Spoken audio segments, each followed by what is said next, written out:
Tonsillitis संक्रमण आधिकारिक तौर पर ठीक हो जाने के बाद भी गला अजीब रूप से संवेदनशील बना रहता है, क्योंकि वहां की स्थानीय म्यूकोसल एपिथेलियम अभी भी पतली, शुष्क और कमजोर है। जब तक यह सुरक्षात्मक परत पूरी तरह ठीक नहीं होती, तब तक संक्रमण के दोबारा लौटने का खतरा बना रहता है। आधा चम्मच मुलेठी पाउडर लें और इसे 1 चम्मच शुद्ध गाय के घी के साथ अच्छी तरह मिला लें। इस मिश्रण को अपनी जीभ के पिछले हिस्से पर दिन में 2 से 3 बार लगाएं और इसे धीरे धीरे अपने गले से नीचे उतरने दें। घी और मुलेठी का यह मिश्रण छिली हुई परत पर एक प्रोटेक्टिव लेयर बना देता है, जिससे कोशिकाओं का पुनर्निर्माण तेज होता है। जब तीव्र संक्रमण पूरी तरह से कम हो जाए, तो दिन भर शहद के साथ गुनगुना पानी पीने की आदत डालें। सुबह के समय गुनगुने तिल के तेल या मुलेठी से युक्त विशेष तेल का उपयोग करके 3 से 5 मिनट तक ऑयल पुलिंग का अभ्यास करें। यदि आपको लगातार जलन या अत्यधिक संवेदनशीलता का अनुभव हो, तो कामधुधा रस या शीतल प्रवाल पिष्टी जैसे आयुर्वेदिक खनिजों पर विचार करें।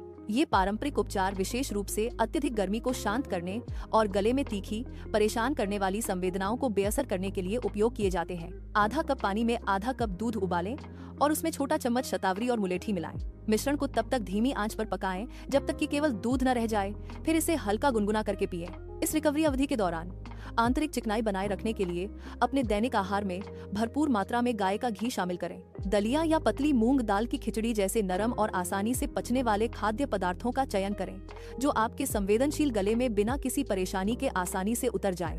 नमक और खट्टे खाद्य पदार्थों से बचने का ध्यान रखें, क्योंकि ये ठीक हो रहे सेल्स को काफी परेशान कर सकते हैं। इसके बजाय अपनी रिकवरी में सहायता के लिए अर्जुन या बबूल की छाल से बने हल्के काढ़े का चयन करें।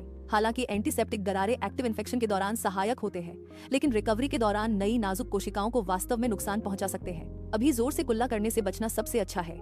इसके बजाय बस सुखदायक हर्बल तरल पदार्थों को अपने मुंह में रखें ताकि सेल्स उन्हें सोख सकें। इसके अतिरिक्त हर दिन प्रत्येक नथुने में अनुतैल या शुद्ध गाय के घी की 2 बूंदें डालें। चूंकि नाक को सिर का प्रवेश द्वार माना जाता है, इसलिए यह अभ्यास पूरे ऊपरी श्वसन तंत्र की नसों को पोषण देता है। 250 मिलीग्राम प्रवाल पिष्टी, 500 मिलीग्राम गिलोय सत्व और 1 ग्राम मुलेठी पाउडर को शहद के साथ मिलाएं। इस मिश्रण को दिन में 2 बार धीरे धीरे और सावधानी से चाटें, ताकि यह गले से गुजरते समय उसे पूरी तरह से कोट कर ले। यह संयोजन किसी भी शेष स्थानीय संवेदनशीलता और बची हुई गर्मी को प्रभावी ढंग से शांत करने के लिए काम करता है, जो अभी भी मौजूद हो सकती है। इन सौम्य अभ्यासों का पालन करके आप समय के साथ अपने गले को उसकी पूरी ताकत और प्राकृतिक लचीलापन वापस पाने की अनुमति देते हैं।